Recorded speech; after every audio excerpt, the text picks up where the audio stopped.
Good morning दोस्तों, welcome to again Finvest with Navi finance, investment and wealth. तो दोस्तों, आप अपने जीवन में किस तरीके से छोटी इनकम में या बड़ी इनकम में वेल्थ क्रिएशन कर सकते हो, अपने फाइनेंस को इस्टेब्लिश कर सकते हो, अपनी ज़िंदगी में ग्रोथ पा सकते हो। तो आज की वीडियो में मैं आपको शेयर करने वाला हूँ कि किस तरीके से आप छोटी सी अमाउंट को इन्वेस्ट कर बिना किसी जोखिम के या फिर कम रिस्क के आप अपनी लाइफ को कैसे एक इमरजेंसी फ़ंड के लिए तैयार कर सकते हो कि इन केस ऑफ कभी भी अगर आपको कोई रिक्वायरमेंट पड़ जाती है तो उस समय में आपको बहुत सारा बेनिफिट हो सकता है। आपको बैंक से एफडी तोड़ना या किसी से पैसे का मांगना या फिर हमें किसी अननेसेसरी चीज़ों को बेचना कभी भी नहीं पड़ेगा। बने रहिएगा मेरी वीडियो में एंड तक। पसंद आए तो लाइक और सब्सक्राइब शेयर ज़रूर कीजिएगा दोस्तों, क्योंकि जो मैं कंटेंट आपको प्रोवाइड कराता हूँ वो आपके रिकमेंडेशन पे शेयर करता हूँ। नेक्स्ट वीडियो जो स्पेशल मेरी वीडियो में 3 कमेंट्स मुझे मिलेंगी उसके ऊपर बनाई जाएंगी। तो दोस्तों, आपका रिकमेंडेशन बहुत ही ज़रूरी है, प्लस आपका नाम भी मैं शेयर करूंगा कि किसने इस वीडियो को रिकमेंड किया और किसकी वजह से हम ये वीडियो बना रहे हैं। तो चलिए वीडियो को स्टार्ट करते हैं। जाहिर सी बात है दोस्तों, हर कोई ये चाहता है कि मैं पैसे को इन्वेस्टमेंट करूं, सेविंग करूं, लेकिन जब वो मुझे मैच्योरिटी में मिले तो उस पैसे में कोई मुझे जोखिम ना हो, कोई किसी तरह का मुझे रिस्क ना हो। तो उसी रिस्क को ट्रांसफ़र करने के लिए आज हम बात करेंगे कुछ ऐसे स्पेशल इन्वेस्टमेंट्स की कि जहाँ जहाँ आप इन्वेस्ट करके कुछ डिफरेंट पार्ट्स के अंदर, चाहे वो जोखिम वाला हो या विदाउट जोखिम वाला हो, मतलब रिस्केबल हो या नॉन रिस्केबल हो, तो वहाँ पर आप अपने पैसे को अपनी अंडरस्टैंडिंग, म्यूचुअल अंडरस्टैंडिंग से इन्वेस्टमेंट कर सकते हो।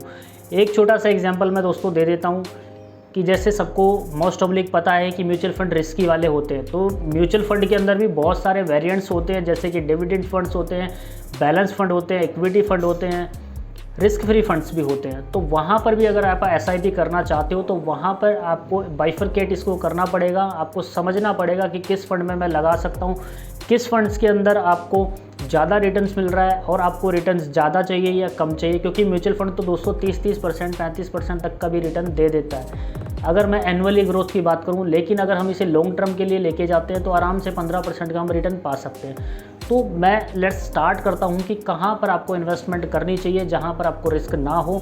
लेकिन अगर आप चाहते हो कि मैं रिस्क लेने के लिए रेडी हूं, थोड़ा सा मुझे अपना इंटरेस्ट रेट जो है वो ज़्यादा मिल जाए, तो वो भी चीज़ें मैं आपको शेयर करने वाला हूँ। तो इन्वेस्टमेंट दोस्तों स्टार्ट करने से पहले सबसे पहले आपको जानना होगा, आपको पूरा का पूरा एक टारगेट सेट करना होगा कि आप जो इन्वेस्टमेंट करना चाह रहे हो उसके पीछे आपका रीज़न क्या है। क्या आपकी बच्चों की एजुकेशन है, आपकी रिटायरमेंट है, आप एक गाड़ी प्लान कर रहे हो, घर प्लान कर रहे हो, या फिर एक आप सेविंग के पर्पज़ से उस पैसे को इन्वेस्टमेंट करना चाहते हो। आपको उस पैसे की ज़रूरत कब पड़ सकती है, 15 साल में, 10 साल में, 2 साल में, वो सब चीज़ें आपको पहले लिखना पड़ेगा। आप कितना महीने का इन्वेस्टमेंट कर सकते हो वो चीज़ें आपको उसके अंदर मेंशन करनी पड़ेगी। लेट्स एक एग्जांपल लेके चलते हैं कि अगर आप 5,000 रुपये महीना इन्वेस्टमेंट करना चाहते हो तो 60,000 रुपये आपका साल का बनता है। 10 साल में 6 लाख रुपए बनता है। तो आपको पैसा 10 साल बाद चाहिए या 15 साल बाद चाहिए या 20 साल बाद चाहिए, या फिर आप चाहते हो कि शॉर्ट टर्म में मैं इन्वेस्टमेंट करूं, जब मुझे रिक्वायरमेंट पड़े तो मैं उसका बेनिफिट उठा सकूं। इसके साथ में हम इसी के अंदर और मॉडल को अटेम्प्ट कर सकते हैं। अगर मॉडल की मैं बात करूं तो जैसे कि टैक्स सेविंग्स के लिए बहुत ही ज़रूरी होते हैं। आपको अपना रिस्क फैक्टर भी ज़्यादा रखना है, मतलब आपको इंटरेस्ट भी ज़्यादा चाहिए और आप चाहते हो कि मेरे टैक्स भी सेविंग हो जाए, तो 3 ईयर्स का म्यूचुअल फंड्स आता है, 5 ईयर का म्यूचुअल फंड आता है, तो उसके अंदर इन्वेस्टमेंट कर सकते हैं। शॉर्ट टर्म्स की अगर मैं बात करूं तो एसआईपी में हम इन्वेस्टमेंट कर सकते हैं, जहां पर हम 1000 रुपये 500 रुपये से भी स्टार्ट कर देते हैं। उसके अंदर दोस्तों मैं रिस्क नहीं समझता, मैं सबसे अच्छा उसको समझता हूँ, क्योंकि क्या है उसके अंदर जो बाइफरकेट फंड आप चूज़ करते हैं अंडरस्टैंडिंग के अकॉर्डिंग, तो एक अच्छा 8 से 10% का रिटर्न हम उसमें पा लेते हैं। और कभी भी अगर हमें इमरजेंसी रिक्वायरमेंट पड़ती तो कभी भी हम उस फंड को विड्रॉल भी कर सकते हैं। तो दोस्तों ये बहुत ही अच्छा ऑप्शन है अगर आप इन्वेस्टमेंट स्टार्ट करना चाहते हो। तो मैं आपको कुछ लो रिस्क के इन्वेस्टमेंट के बारे में बता देता हूं दोस्तों, जैसे कि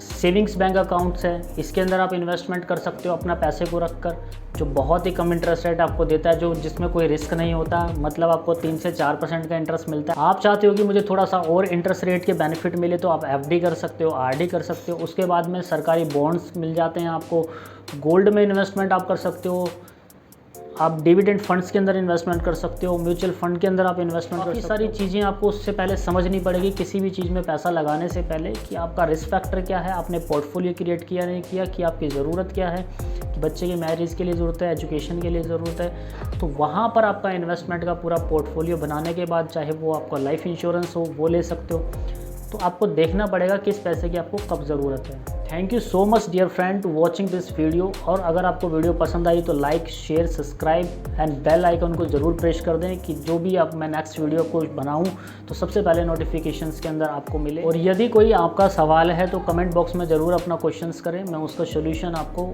जल्दी से जल्दी देने की कोशिश करूँगा। Thank you, bye bye so much.